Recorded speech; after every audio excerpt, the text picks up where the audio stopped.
Hello and welcome to ET Auto. India, as we know, is not only a very promising market for automobiles, but equally a very competitive one. In this market, one brand, Citroën, is really having a lot of hopes and making some product interventions starting 2021 with its top-of-the-line C5 Aircross SUV, and which is a completely built unit. Then to July 2022, when it launched its first locally produced small SUV, which Citroën calls it a hatchback. Actually, it is a hatchback in SUV body style, and then followed by the electric version of it in Feb 23, and now it's set to launch the third model in the same platform called the C Cube. To tell us more about not only the model but the overall strategy for brand Citroën, we have Saurabh Vatsa, who is the head of Citroën brand in India. Saurabh, thanks for talking to us. Thank you so much for joining us today. A lot rides on the high stake game, right? Right. So tell us, what are the learnings for Citroën since we met at the C5 drive in Mumbai, and what are the learnings? And based on that, what kind of interventions and what is the feedback, good or not so good, from the consumers that you've received, based on which Sure. you are using as kind of platform, if I may call it, Sure. to build your story Sure. further, the Citroën story. So I think our journey in terms of learnings started much before we announced the brand. We announced the brand in 2019, and we've been in the country since early 2017. And we've been trying to shape the course of Citroën in the country. And the first learning that we had was that we will have to localize a platform which will be a high volume platform when we come to India. And therefore, we are one of the first OEMs to localize a platform which we call the C Cube platform. C Cube stands for cool, clever, and comfort. And the idea was that we localize the platform and then we start producing vehicles which cater to the local requirements. The second learning for us, which we implemented, was that we must have a powertrain factory before we even assemble our first car. And that's how the Hosur Greenfield project was set up. And very happy to share that the C5 diesel engine 2-liter is assembled there. The turbocharged 1.2, the naturally aspirated 1.2, the 5-speed manual transmission, the 6-speed manual transmission, they all manufactured there. We also export them overseas. So about 200,000 gearboxes are annually exported out from India to Europe. So that was another learning for us, that we must localize, a powertrain which is about 30 to 40% of our cost on a vehicle to be localized before the vehicles go online. Then obviously configuring the vehicles was extremely important. So the CQ platform is powertrain agnostic. And that's how we were the first OEM to go from ICE to EV on the same platform within 6 months. Right. And that's what we did on the car. The third thing which is extremely important is to configure vehicles based on consumer feedback. So when we look at the C3 Aircross, and you say rightly, high stakes game, this is the only mid-size SUV in the Indian market which will give you a 5 plus 2 seating configuration, right? And that came from the consumers. They wanted flexibility between seating and luggage carrying capacity in a SUV form factor. So they did not want to depart from a SUV form factor, but within that they wanted to have a flexibility and not have a very large SUV. Talking about the form factor, you expect the SUV trend to kind of rule the roost for the foreseeable future, mid to long term in India? Because, or could there be perhaps, at least in some segments, the fatigue towards this? I think it's a growing, I would say, form factor, which is where people are asking for an SUV regardless of size. The form factor, they want it as an SUV. So you look at sub 4 meter vehicles, there itself you see a lot of SUVs. Well, they call themselves SUV. We have a C3 which is with a SUV body type, but we call it a hatchback because the underpinnings of the car are a hatch. Which in true sense is actually a hatch. Which is a hatch, and which is why we've always said we'll be honest to the market, honest to the consumer, and tell them that this is a hatch with a SUV body style. And now we have a true blue SUV, which is the C3 Aircross, a 4.3 meter SUV. So this is a 4.3 meter, and you have the earlier ones were sub 4 meter. Yeah. Yeah. But shares the same platform. Yes. And you have one coming up in 2024. Yes. So could it stretch to more than 4 models? What is the midterm kind of our So plan? if you look at the platform, the CQ platform, the interesting part about the platform is it can give you below 4 meter vehicles, it can give you plus 4 meter vehicles. This is a classic example, 4.32, and you have a C3 which is sub 4, EC3 which is a sub 4. The next vehicle I will not reveal because we have to meet again, and then I will tell you more about that. Second thing, it's powertrain agnostic, so you can put a ICE or 100% BEV on it. So that gives us a fantastic flexibility on the platform to give different configurations and top hats on the same platform. Would you look at a BEV version of this as well? Because that's where I you would know. not like to comment on that today, but as I said, the platform is powertrain agnostic. So we already have an electrified BEV, which is the C3, and this is bigger. So obviously, in terms of options, do we have? Yes. In terms of are we going to do it and when are we going to do it? Let time And in terms of body talk about style, that. would you look at beyond SUVs also? Yes, so now if you look at the hatch, we have the C3 hatch, which is with a SUV form factor. This is a pure SUV in terms of dimensions and form And I'm factor. talking about And the now, upcoming when ones. you're going to look at the future vehicle, it's a very interesting vehicle. Perhaps the market hasn't really witnessed something like that till now. And we're quite confident that the consumers would love that. But at least you can say, would it be a non-SUV form I'll, factor? I'll, I'll leave it at that because we would like the consumers to take a look at that and come back to us. But it's going to be something very interesting. But good to see these interventions, because this one, as it looks like, I mean, this a whole lot rides on this, especially in terms of volume. As much as brand presence is, but brand presence is, the volume is very very crucial, right? But at less than 10,000 a year, you're still not there yet. So at less than 1%. So what kind of a run rate do you expect in terms of volumes post, let's say, October when it goes on stage? So I'll take that question slightly differently.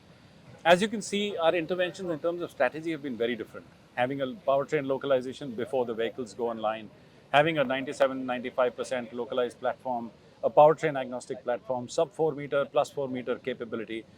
What is really going to drive the volumes for us is a three-pronged strategy. One, on the Citroen awareness, we need to enhance that. Clearly, that is one area that we need to grow.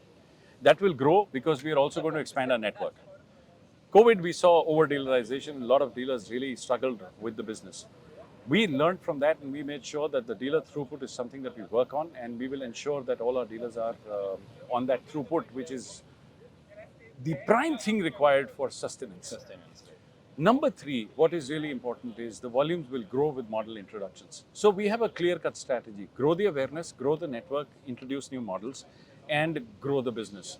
You have the fundamental bricks already in place, whether it's localization, powertrain, factories, R&D, software centers, all of it is in place. 1+ billion euro investment of Stellantis in India is in place. With that, our fundamental building blocks are in place. Now it's time for us to grow. So obviously C3 Aircross will play an important role. So will the other cars, because they will now ride the tide with the three things that I mentioned. Right, and you touched upon a very important part, dealership sustenance. Uh, what are you doing, or what are you planning to do differently uh, compared to the average practice in the market to ensure that your dealers perhaps have a better sustainability rate? So clearly, Sumo, what we are trying to do is we want to make sure that our dealers are growing as the volumes are growing. We don't want to put too many dealers and not have enough volumes. At this point in time, if you were to look at our per dealer throughput, it's next to the top three in the market. And the dealer's capacity is fully being utilized. Also, the after sales network is growing, so more vehicles are getting into service points, after sales points, which is important for the dealers. Second, with the new model feed that we have to our dealers, we have a constant footfall into the shops. And we will expand the network as we grow the volume. So it's not putting dealers blindly in the market and then waiting and hoping for the volume to get in there. It's a planned strategy that we are actually rolling out step by step by step. And that's exactly what we've done from 2019 till now. So therefore, are you looking at having uh, limited number of dealers, more outlets per dealership, dealer We give, principal, or how's it? that's a good point. We give a first preference to our existing partners. They are invested with us. They know who we are, they understand the systems, and they are able to give the customer experience that we would like them to give to our customers. So they are well tuned to that. So the first preference goes to our existing dealer partners when we are expanding. There are multiple dealer partners who have expanded to 2, 3, 4 locations, and they've invested in workshops as well. Plus, every workshop has a service on wheels also, which goes out of the dealer locations to service the customers. So that's a proof that we would like our dealer partners to grow with us. The first preference goes to them, and along with that, once they are expanding with us, they also see more footfalls, more volumes coming across the territories, and that's the philosophy we maintain. Lastly, your take on the mid-size SUV segment. I mean, we saw it's growing. It's kind of the sweet spot, so to speak, for OEMs to really tap Right. and not really right. So, what is the growth outlook for this one for the mid-size SUV segment and overall passenger vehicles? Because at some point, at maybe more on the lower part, there is some challenges. There are challenges, even though the average price in the market is growing up, but it's again driven by the upper half. So, just your thoughts, your outlook. I think multiple questions in that one question. Post COVID, we are seeing a lot of different reactions from the consumers, right? And we see that customers are actually looking at a lot of vehicles which are more contented, more equipment there on that. But at the same point in time, is the market likely to grow? Yes, of course. The Indian market is going to grow. The TIV is going to grow. 2030 is a milestone where we'll see the Indian market crossing 5 million for sure. And at this point in time, with the growth in the market, the love for the SUV body type across segments, it's absolutely clear that the SUV form factor is here to stay. There are some emerging influences with the BEV and the hybrids in the market. And those emerging influences obviously are yet to establish themselves completely in the market. As we see those influences getting more and more entrenched, we will see what happens to the market. But at this point in time, absolutely clear that the SUV body type is not going anywhere.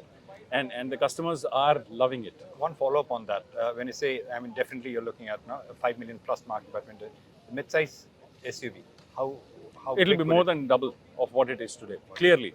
And that is why we say that we are entering all the segments which are at the heart of the market, whether it's a sub 4 meter hatch or a plus 4 meter mid-size SUV. Clearly, these are segments which are the mainstream segments in the country, and we are there. And one question on the EC3. I'm seeing them on the roads, and your strategy was to also kind of focus there and get a better share in the emerging electric vehicle market, and while continuing the efforts here, but there because it's an emerging market, the chances of success are high. And towards that, the fleet was one of the key focus areas. Just your kind of experience there in terms of the offtake of the market and how is it? I think you remember our last conversation very well. So clearly, on the EC3, we see that the acceptance from B2C and B2B has been fantastic. We are sold out for the next 5.5 to 6 months. Whatever we're producing on the line is booked. How many are they producing? We are producing significant stuff, but at the same point in time, we have some component constraints because of which we have some imported components because of which the production is restricted. But whatever we are producing is sold out. We've already delivered close to 3,000 cars. Since EC3. Since March, we've already delivered. Now, we see that the B2B operators are pretty interested in the car because of its actual range. The claimed range is 320, and the B2B operators are getting upwards of 240. So that is telling them that on a single charge, they can run for throughout the day. And that is giving them more returns. When they park their car to have a quick cleanup for 45 minutes to 1 hour, that's when they do another fast charge, because we have the capability of 100% fast charge. On the B2C side, again, we are seeing that the consumers are finding it a perfect balance between what they would like on the comfort, the space, the ease of dealing with an EV, because it's not rocket science, right? Yeah. And we are very happy to share that we are number 3 in the country as far as volumes are concerned. In EVs? In EVs. Okay. So what we told you last time, that in EV, we will go very quickly to being a key player. I think that's where we are going in. And consumers are finding it very simple and easy, because on the EC3, you can plug it into a 16 amp wall charger, a plug that you have on home to power your equipments at home, and you will have a charge overnight. Second, on the B2B side, you have the capability of 100% fast charge every cycle. That means you don't have to go through a slow cycle to maintain the battery health. You don't have to do 2, so 1, B2B 2. And B2C, you don't need a wall box at home. So if you live in a big apartment, you don't need a wall box at home. All you need is a long cable that takes you to a 16 amp wall plug, and you're ready to rock. What's the share between ratio of B2C and B2B sales? Well, interestingly, we had said that we'll have the fleets coming in. We've already supplied to a lot of fleets in Bombay, in Calcutta, in Hyderabad, in Bangalore, in Delhi.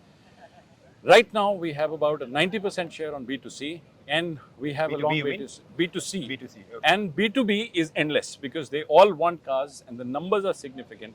And we're trying to ramp up the volume so that we can cater to that.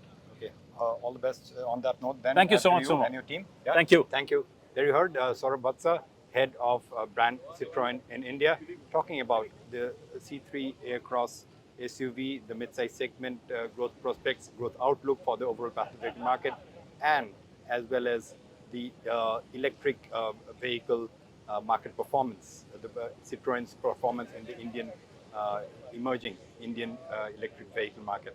So on that note, thank you for watching this interview. Take care and goodbye.